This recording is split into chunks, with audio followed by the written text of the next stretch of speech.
Tunay na dahilan ng paghagulgol ni Miss Janice de Belen, abay isinapubliko na may kinalaman ba kay Daniel at kay Kayla ang lahat ng yan. But before that, if you haven't subscribed yet to my YouTube channel, please don't forget to like, share, and subscribe at hit mo na rin ang notification bell for more showbiz updates. Bago tayo of course magpatuloy sa ating updates for today's video, nais ka pong pasalamatan care for always watching and trusting this channel. Thank you so much sa inyong laging panonood at pagsubaybay.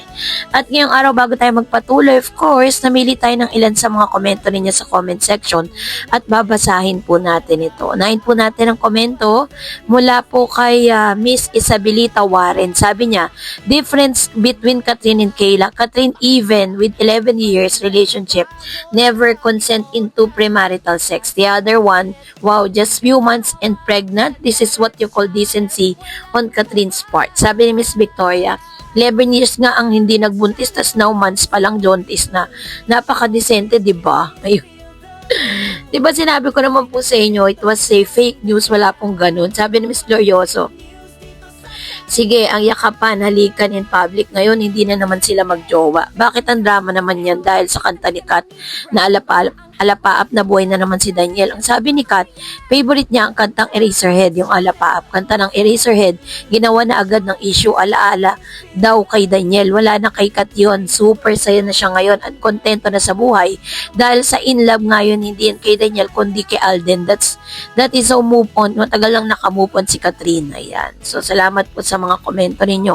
At ngayong araw, ay bibigyang linaw po natin ng ilan sa mga balita kasi trending po at topic po ito ngayon sa social media ang ilan sa mga tagpo ng pag-iyak nitong si pamilya ni Miss Kayla Estrada sa isang restaurant at talaga may kita mo umiiyak si Miss Janice, yung kanyang mga kapatid Kayla Estrada. Ito pong video na to is nakamute at meron po siyang parang song na nilagay doon sa kanyang editing sa kanyang post kaya hindi natin marinig kung ano yung konteksto ng nasabing video. Pero base po sa ating research, parang naghanap tayo ng rason kung bakit nga ba nagiiyakan sila kasi pinagpapalagay po ng mga fans ni Catherine, netong si Mr. Daniel Padilla at ni Kayla Estrada na it was about the proposal and it was about the baby or parang it's about the marrying plan, So ngayon, naghanap tayo ng ilan sa mga ebidensya makapagtuturo kung ano ba talaga ang tunay na dahilan.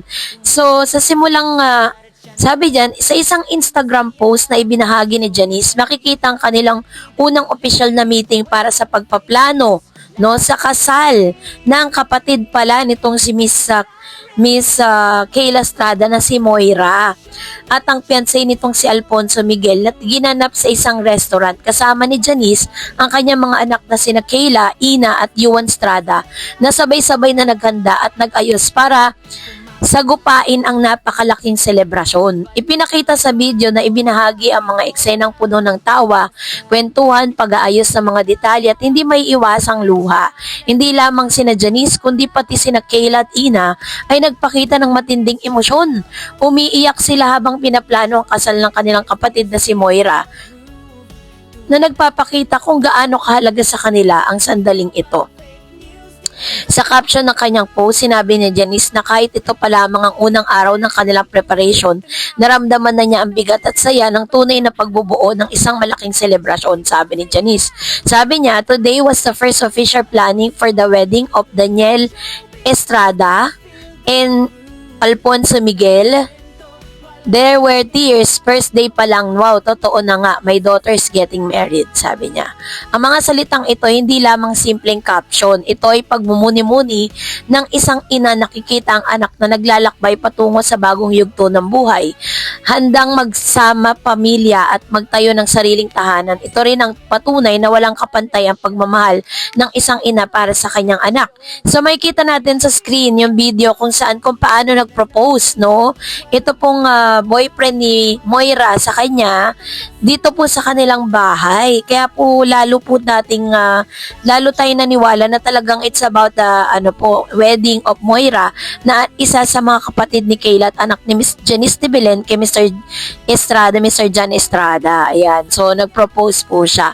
Sa video clip at reels na ibinahagi, makikita ring umiiyak si Janice habang kino-comfort siya ng kanyang anak na si Yuan.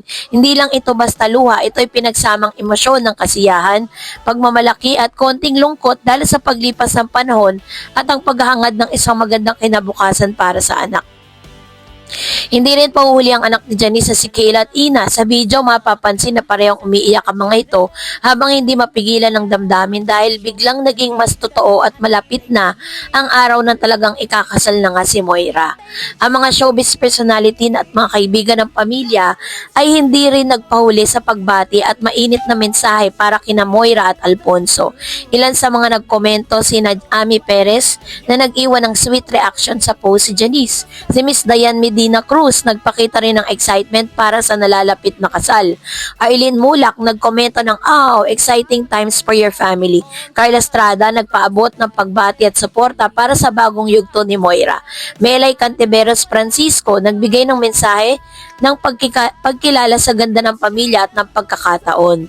May mababaw na biro rin mula sa kanilang mga kapatid na si Mr. Luigi Mulak na nagkomento tungkol sa pagiging emosyonal ng pamilya sa mismong lugar ng planning. Hindi may kakaila na ang wedding planning ay isa sa napakagandang yugto na nagsimula noong taong 2025 na idineklara ni Moira na siya engaged na kay Alfonso Miguel. Ang proposal ay naganap noong Enero 1, bandang hating gabi, isang napakaromantikong simula ng taon at araw na magpapalakas ng relasyon. Sa isang post noon ni Moira, binahagi niya na ito ay isang sorpresa mula kay Alfonso na hindi lamang ordinaryong dinner ang inihanda nila para sa anniversary nila, kundi isang espesyal na tanong ng pag-alala at pagmamahal. So, ito po yung ilan sa mga sumasagot dun sa katanungan ng ilan na totoo nga talagang may proposal na naganap, pero it was not Kayla and Daniel, but it was Moira, the daughter of Miss Janice de Belen and Mr. John Estrada, and the sister of Miss Kayla Estrada. So, hindi naman po ibig sabihin na si Mr. Daniel at si Miss Kayla Estrada ngayon ay nagkakamabutihan na, papunta na sila sa kasalan. Although alam natin na doon din naman tutuloy, pero parang sobrang aga pa, no, para po talagang mag-propose itong si Mr. Daniel Padilla para kay Kayla. Pero makikita naman natin na may chemistry talaga sila kasi si Catherine Bernardo sobrang happy na sa kanyang buhay ngayon. Makikita naman natin sa mga videos niya that she was very happy and move on sa lahat ng mga naganap at sa lahat ng mga napapanood niya ngayon sa SOCMED. Matapos na rin siguro na i-announce at ipakita ni Daniel na hindi na rin sekreto ang kanyang relasyon dito po kay Miss Kayla Estrada. Kaya naman abangan po natin ang pinaka-grand wedding na magaganap this year 2026 sa kapatid nitong si Miss Kayla Estrada. At talagang ito po ay isa sa mga inaabangan ng lahat. So congratulations Miss Moira Estrada sa iyong newly preparation and para sa iyong nalalapit na kasal.